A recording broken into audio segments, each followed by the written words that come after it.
E aí pessoal, tudo bem? Estão preparados para o nosso resumão aqui do que aconteceu na Contigo essa semana? E olha que notícias bombásticas não faltaram, pelo menos é o que diz a nossa audiência, não é verdade? A gente vai começar aqui com os nossos furos de reportagem na Contigo que bombaram e repercutiram bastante aí na concorrência.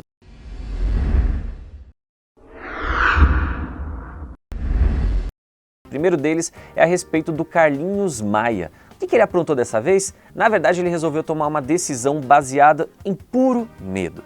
Carlinhos Maia, como a gente bem sabe, é um dos grandes divulgadores de casas de apostas. Quando você entra ali nos stories dele, ou pelo menos entrava, até a semana passada, você via um bom dia e uma divulgação de jogo do Tigrinho. Era assim, era desse jeito. Porque ele era um dos garotos propagandas da Esportes da Sorte, que é essa casa de apostas que está envolvida aí no meio dessas investigações aí por conta de lavagem de dinheiro e outros crimes, e que resultou também na prisão de Deolane Bezerra.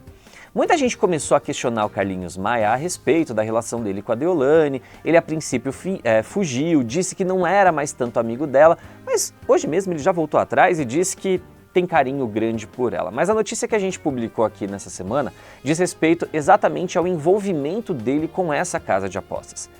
Essa empresa foi a responsável por patrocinar todas as temporadas daquele reality show que ele faz para as redes sociais, que é o Rancho do Maia. Já teve Casa da Barra e agora virou Rancho do Maia. E essa casa era grande patrocinadora, era grande incentivadora e injetava um dinheiro violento ali. Pois bem, nós apuramos aqui, tivemos acesso com as nossas fontes às informações das reuniões que o Carlinhos Maia teve com sua equipe e eles decidiram acabar com a parceria com a Esportes da Sorte. Então, ficou determinado que o Carlinhos não vai fazer mais propaganda para eles e também ele não quer o envolvimento das suas marcas, né, que nem esse reality show, com essa casa de apostas até o momento em que as investigações sobre lavagem de dinheiro e também a prisão de Deolane seja concluída. A bem da verdade é que o Carlinhos acabou desabafando para algumas pessoas próximas que ele está com muito medo também de ser preso, porque afinal de contas ele foi uma das pessoas que foram captadas pela Deolane, ou seja, foi ela que convidou ele, ela que conseguiu colocar ele como um dos embaixadores da marca e ele está com muito medo de que alguma coisa respingue sobre ele e que o destino dele seja também o mesmo aí da socialite e ex-advogada, se assim a gente pode dizer. Pois bem, depois que a gente deu essa notícia, muita gente ficou ali especulando se seria verdade, se não era, mas o próprio Carlinhos Maia veio às redes sociais e confirmou tudo aquilo que nós noticiamos. Obrigado aí pela confirmação, viu, Carlinhos? Embora a sua assessoria de imprensa tenha desmentido a gente, mas fica aqui o nosso agradecimento mesmo assim. Outra notícia também que a gente acompanhou como uma lupa e a gente deu vários furos de reportagem é em relação à partilha de bens do Gugu. Na semana passada a gente já tinha antecipado aqui na Contigo que o Thiago Salvático, ex-namorado do apresentador com quem ele teve 8 anos de relacionamento, está aí na justiça brigando pelo reconhecimento da união estável. Na semana passada ele fez um pedido à justiça para participar da audiência de conciliação entre os herdeiros nessa semana. Porque existe a presença do Ricardo Rocha, que é aquele suposto filho e tudo mais, que a gente já vai falar. Mas essa audiência que aconteceu na última segunda-feira, a justiça vetou a presença do Thiago Salvático. E ainda por cima deu uma baita de uma bronca nele, falando que a audiência em questão era exclusivamente para tratar de exame de DNA e não a respeito de relacionamentos amorosos que o Gugu pudesse ter tido no passado. Porque, como eu disse, o Thiago pleiteia aí o reconhecimento da união estável. Ele quer comprovar na justiça que ele era o marido do Gugu. E, consequentemente, depois de ter essa comprovação, ele também vai pleitear aí parcela da herança. E ele achou que em algum momento ele poderia ou deveria participar dessa audiência, já que o Ricardo Rocha, que é o suposto filho do Gugu, tem falado aí na justiça e tem requerido a parte dele nesse quinhão. Pois bem, essa é uma das notícias. A outra notícia é a respeito do que aconteceu na audiência de segunda-feira, né? A gente teve acesso à ata da audiência, que foi protocolada no sistema do judiciário, e a gente conta alguns detalhes que passaram despercebidos aí no momento em que alguns advogados acabaram dando alguns pronunciamentos aí de uma maneira mais indireta a respeito desse encontro. Ficou determinado, sim, que vai ser feito o exame de DNA do Ricardo Rocha, juntamente com a mãe do Gugu, a Dona Maria do Céu, e também com o Amândio, que é um dos irmãos do Gugu Liberato. Mas uma das coisas que a gente noticiou com exclusividade aqui é que a justiça manteve a decisão de que os herdeiros, aqueles que estavam no testamento do Gugu, fizessem a partilha de bens. Só que eles tiveram que deixar uma espécie de caução. É uma segurança para caso o Ricardo Rocha venha a ser reconhecido como filho do Gugu. Então a família deixou destinada 2 grandes propriedades de valores milionários e de valores de grande sentimento para o próprio apresentador, e essas 2 propriedades ficaram como garantias caso o Ricardo Rocha venha a ser reconhecido de fato como filho do Gugu. E uma dessas mansões que ficaram aí destinadas ao Ricardo Rocha, que serão dele caso o teste de paternidade dê positivo, é a mansão que o Gugu vivia aqui na região de Alphaville, em Barueri. Então o Gugu se dividia muito entre 3 locais, na verdade. A mansão que ele vivia em Barueri, principalmente no período em que ele estava aqui na região de São Paulo, gravando os reality shows, gravando os programas dele, foi também colocada como garantia para o Ricardo Rocha a mansão do Gugu em Itu, que era basicamente um refúgio para os dias de descanso que ele queria ter sem precisar sair do país, né? Essas eram as 2 propriedades de grande estima e que vão ficar com o Ricardo. A terceira é a mansão que ele tinha lá em Orlando, né, onde ele vivia com a família quando ele tinha mais tempo para viajar para lá. Mas essa não vai ficar com o Ricardo, está entrando na partilha dos outros herdeiros que constam ali no testamento. A gente daqui a um mês provavelmente vai ter notícias a respeito do teste de DNA e obviamente que aqui na Contigo você vai saber tudo em primeira mão, por isso que eu recomendo você ficar sempre antenado aqui nos nossos canais e receber as informações aí em primeira mão também, tá certo?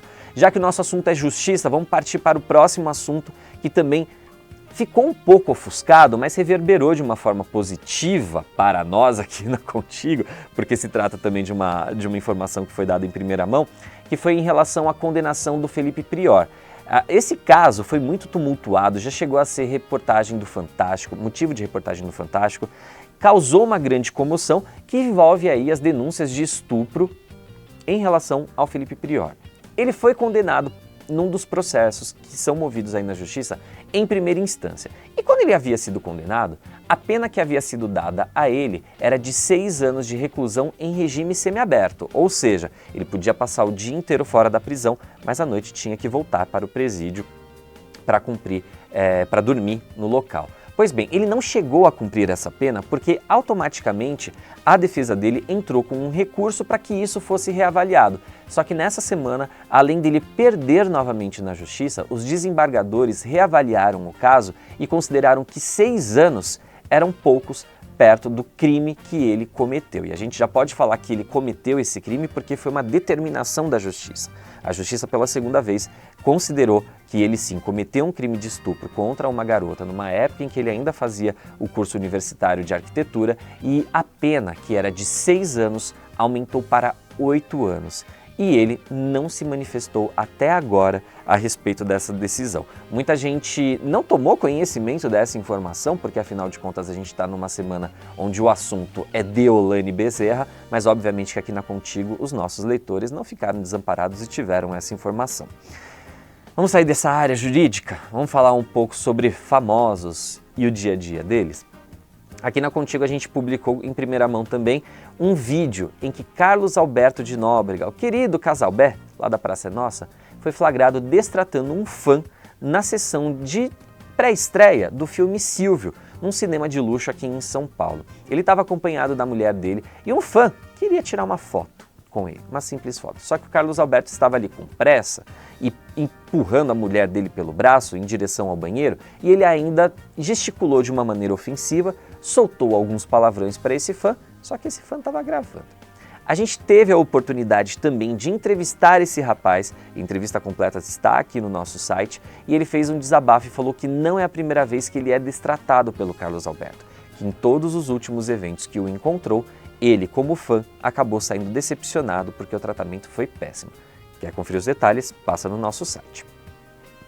Aliviando também aqui um pouco a tensão, vamos falar de mercado e coisa positiva, mercado de TV.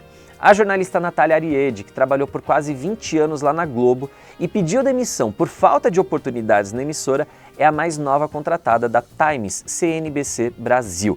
Times CNBC Brasil é um novo canal de notícias que vai estrear em novembro e vai ter um time bem legal aí de apresentadores. A Cristiane Pelágio já havia sido confirmada como uma das apresentadoras, o Fábio Turci também, o Marcelo Torres, que era do SBT, e agora chega aí a confirmação da Natália Ariede, que vai ter um programa diário e que ela vai ser a âncora titular. E esse, inclusive, foi um dos motivos que fizeram a Natália pedir demissão da Globo em março do ano passado. Naquela altura, a Globo havia acabado de fazer mais um remanejamento interno ali no jornalismo e fez algumas promoções, né? Então, alguns jornalistas que eram repórteres viraram apresentadores, outros que eram apresentadores substitutos se tornaram titulares. E a Natália, que já vinha cumprindo essa função de apresentadora substituta e também como repórter, estava ali esperando o momento dela. Só que esse momento não chegou, ela cansou de esperar e falou: beijo Globo, falou, valeu, vou tentar a minha vida aí. E agora chega a CNBC Brasil e contrata ela. Vai ter um programa diário, é uma jornalista extremamente competente, estou ansioso para vê-la no vídeo. Bom, outra notícia que nós temos aqui também sobre essa questão de mudança de empresa e que isso pegou até uma galera um pouco de surpresa, é a respeito da Carole Crema. A Carole Crema recentemente estreou como jurada fixa do Bake Off Brasil, só que ela já há quase 10 anos, ou há 10 anos, se eu não me engano, ela estava lá no GNT e era uma figura queridíssima por esse canal que pertence à Globo, porque ela era jurada fixa do Que Seja Doce, que é um dos realities de culinária mais longevos da nossa TV, né? É um reality super fofo, super bem feito. Pois bem, ela pediu demissão, pegou todo mundo de surpresa e o GNT precisou correr às pressas aí para contratar outro nome. E a escolhida foi a Tabata Romero, que é uma confeiteira de mão cheia. O canal dela no YouTube bomba, porque ela tem receitas lindas e maravilhosas, gente. Eu recomendo depois vocês darem uma olhada. A gente conta todos os detalhes desses bastidores lá no site da Contigo. Passa lá depois para dar uma olhadinha, tá bom? Teve uma outra notícia que a gente publicou aqui, e que eu dei muita risada no momento em que a gente recebeu a informação. Porque tem coisas nessa vida que parece que só acontecem com ela, Márcia Sensitiva. Ela deu entrevista para um canal de YouTube e a gente recebeu esse material aqui em primeira mão, que é o canal do Franklin Davi e do Vitor Viana, dois queridos, que fazem aí um canal sobre viagens. E a Márcia Sensitiva foi relatar a experiência dela em uma viagem que ela fez a Nova York. Primeiro ela disse que ela estava nos Estados Unidos, ela estava em Nova York, poucos dias antes do acidente das Torres Gêmeas, o fatídico 11 de setembro. Ela estava lá, mas ela começou a se sentir mal e 7 dias antes do atentado terrorista, ela resolveu voltar para o Brasil porque ela não estava bem e aí depois ela teve essa informação, né? Obviamente que o mundo ficou chocado com essa tragédia. Pois bem, ela retornou para lá em 2019 e aí uma situação muito inusitada aconteceu. Ela falou que espíritos obsessores, espíritos malignos que ainda rondam ali o memorial que foi construído no local onde a torre foi derrubada, que ela falou que espíritos obsessores que ainda estão presos no local foram responsáveis por fazê-la quebrar os 2 braços e o nariz. Sim, minha gente, ela fez essa declaração de que tomou uma rasteira de um espírito de defunto, se arrebentou inteira e precisou ir para o hospital. Falou que a ambulância foi chamada e foi todo um auê.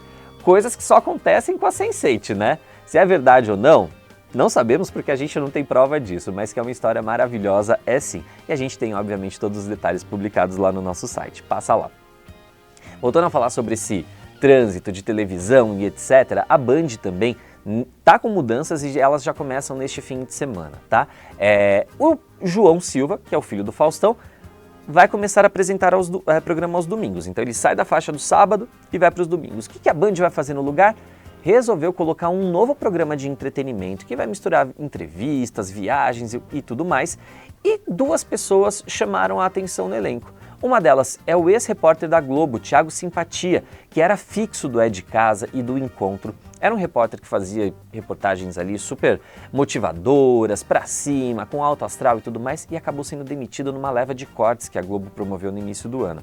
Ele é um dos repórteres fixos desse novo programa.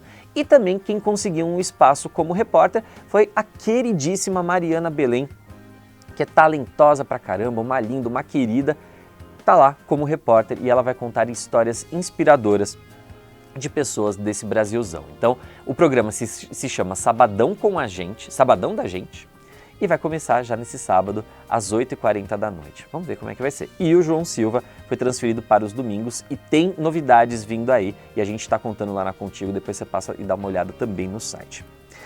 Para encerrar, a gente não podia falar de outro assunto que não fosse a Fazenda. Você é fã de reality show? Eu aposto que sim, porque afinal de contas, tudo que a gente publica de reality show aqui na Contigo, a audiência bomba e os vídeos também vão super bem. E nessa segunda-feira estreia a Fazenda 16. Nós estivemos na coletiva de imprensa que foi realizada nesta última quinta-feira e temos algumas informações que publicamos em primeira mão. Então, se você passar no site da Contigo, você vai ver nomes já confirmados, nomes certeiros que estarão no elenco, e eles só vão ser confirmados na segunda-feira, então passa lá no nosso site para você ver. Mas tem também alguns outros detalhes, como informações que nós antecipamos, que nem todos os participantes já estão confinados desde essa última quinta-feira. Não tem ninguém fora do hotel. Então, se tem algum nome que você suspeita e você acompanha no Instagram e fala assim, poxa, mas essa pessoa está fazendo uma live? Então, se essa pessoa estiver fazendo uma live, saiba que ela não está no elenco da Fazenda, porque todo mundo já está sem celular, sem acesso à internet e tudo mais. Mas se a pessoa que você desconfia que está no elenco deu um sumiço das redes sociais, é um grande sinal de que ela pode estar lá dentro, tá? Outra coisa que a Record resolveu fazer para essa edição foi um sistema antiplantas. Como isso é possível? Toda temporada de todo reality show tem aquela planta que a gente fala, como essa pessoa está indo tão longe no jogo? Pois bem, logo na primeira semana, a Record preparou uma série de dinâmicas para mexer com os ânimos e fazer todo mundo se posicionar para criar atrito e tirar todo mundo do lugar comum e colocar todo mundo naquela situação enlouquecedora para brigarem. Vocês estão preparados para administrar aí na casa de vocês? A gente já está preparado mentalmente aqui também. Bom, a gente vai acompanhar a Fazenda 16, obviamente, bem de perto, todos os detalhes de bastidores você também saberá em primeira mão aqui na Contigo e a gente traz aqui no nosso boletim semanal também. Eu fico por aqui e a gente volta muito em breve. Não esquece de passar no nosso site, curtir aqui o vídeo, se inscrever no nosso canal e tudo mais, tá bom? Um beijo, até mais.